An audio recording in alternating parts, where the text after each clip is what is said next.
Assalamualaikum warahmatullahi wabarakatuh. Perkenalkan kami dari kelompok 5 akan menjelaskan tentang fenomena ancaman integrasi nasional yang terjadi di Indonesia. Anggota kami yang beranggotakan Zilvi Azusrianti dengan NPM 2008-2010-057 dan saya sendiri Sofiatul Badriah dengan NPM 2008-2010-058 dan Andi Nurdin NPM 2008-2010-059, Muhammad Izzuddin dengan NPM 2008-2010-060 dan yang terakhir Valen Aderiandra dengan NPM 2008-2010-061. Nah, kami akan menjelaskan tentang integrasi nasional terlebih dahulu. Apa sih integrasi nasional itu? Kata integrasi yang berasal dari bahasa Latin yaitu integrate yang berarti tempat dalam suatu keseluruhan, sedangkan nasional yang berarti suatu bangsa. Sehingga integrasi nasional dapat diartikan penyatuan atau pembaruan suatu bangsa menjadi satu kesatuan yang utuh. Kemudian berintegrasi nasional berarti juga sama dengan konsep penyatukan bangsa dengan kesederhanaan. Kemudian yang akan dibahas yaitu ancaman integrasi nasional. Ancaman integrasi nasional ini merupakan setiap usaha dan kegiatan dari dalam negeri maupun dari luar negeri yang dinilai membahayakan kedaulatan negara, keutuhan wilayah, dan juga keselamatan segenap bangsa. Nah, topik yang akan kita bahas pada kesempatan kali ini yang pertama ada korupsi, yaitu sebagai ancaman dari dalam negeri, dan yang kedua ada K-pop sebagai ancaman dari luar negeri. Nah, yang selanjutnya akan dijelaskan oleh rekan-rekan saya. Yang pertama adalah korupsi. Korupsi adalah ancaman dari dalam negeri. Mengapa korupsi menjadi ancaman? Sekarang ini tidak hanya pertahanan saja yang menjadi ancaman, melainkan korupsi juga bagian nyata dari ancaman bagi negara ini. Karena multi efek korupsi yang sangat berbahaya seperti kerugian uang negara sampai triliunan rupiah. Berdasarkan data Indonesia Corruption Watch atau yang disebut dengan ICW, menyatakan ada lebih dari 3 triliun rupiah total kerugian negara yang ditimbulkan dari kasus korupsi sepanjang 2016.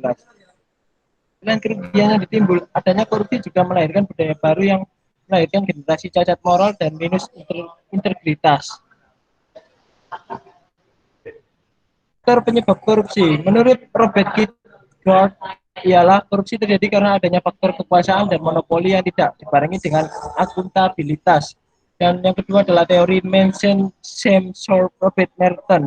Korupsi merupakan suatu perilaku manusia yang diakibatkan oleh tekanan sosial sehingga menyebabkan pelanggaran norma-norma. Dan selanjutnya akan dilanjutkan oleh teman saya, Andi. Faktor penyebab korupsi selanjutnya adalah teori solidaritas sosial. Teori ini memandang bahwa watak manusia sebenarnya bersifat pasif dan dikendalikan oleh masyarakat. Menurut Jack Bologne, faktor-faktor penyebab korupsi adalah keserakahan atau greed, kesempatan atau opportunity, kebutuhan atau needs, dan pengungkapan atau expose. Strategi mencegah korupsi, usulan dari Wakil Ketua Komisi Pemberantasan Korupsi Lili Pitauli Siregar. Pertama, mencegah jangka pendek dengan memberikan arahan dalam upaya pencegahan. Kedua, strategi mencegah berupa perbaikan sistem untuk menutup celah korupsi. Ketiga, strategi jangka panjang dengan mengubah budaya. Selanjutnya akan dijelaskan oleh Zilvi.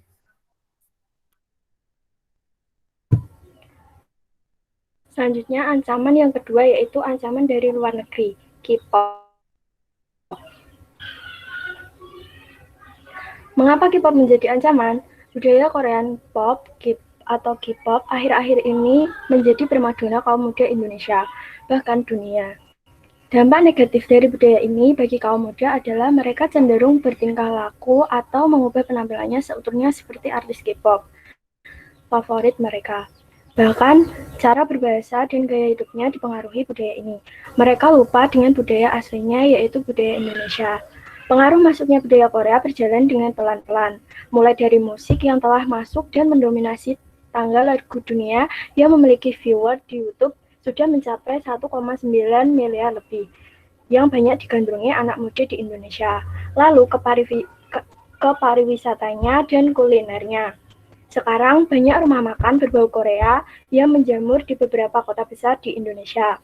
Selanjutnya, beberapa penjualan kosmetik yang di Korea melejit karena banyak digandrungi anak muda sekarang. Lama-kelamaan, gaya hidup masyarakat, terutama anak muda, akan berperilaku dan mengubah penampilannya seperti artis K-pop yang mereka sukai, dan gaya bahasa yang perlahan juga mulai mengikuti bahasa Korea. Selanjutnya, mengapa K-pop memiliki banyak peminat? Yang pertama dari media sosial, memanfaatkan media sosial dengan maksimal. Yang kedua, pemerintah. Dukungan pemerintah pada industri hiburan bahkan menjadi sektor ekonomi utama. Yang ketiga, pengembangan sumber daya manusia, mendukung perkembangan sumber daya manusia. Yang keempat, budaya, pengangkatan budaya lokal dalam industri hiburannya. Yang kelima, nilai dan moral, penyampaian pesan moral dan nilai-nilai kehidupan yang tersirat pada setiap karyanya. Yang keenam yaitu ide sesuatu yang baru memiliki inovasi yang terbaru.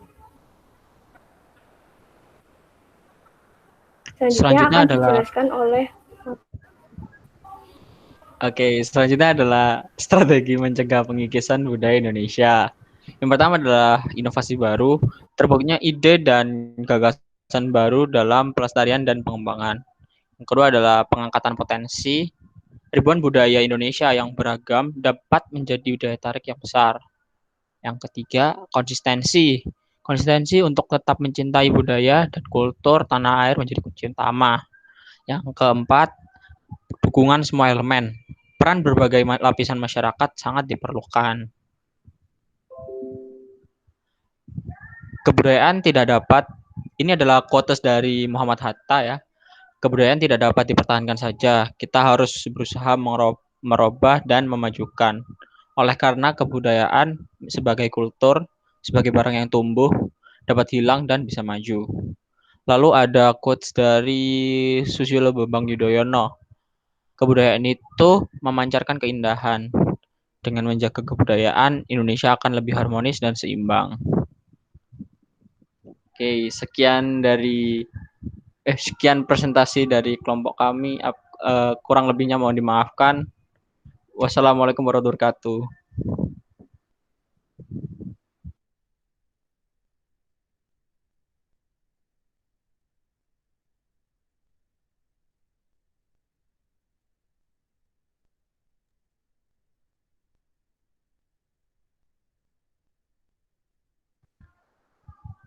Recordnya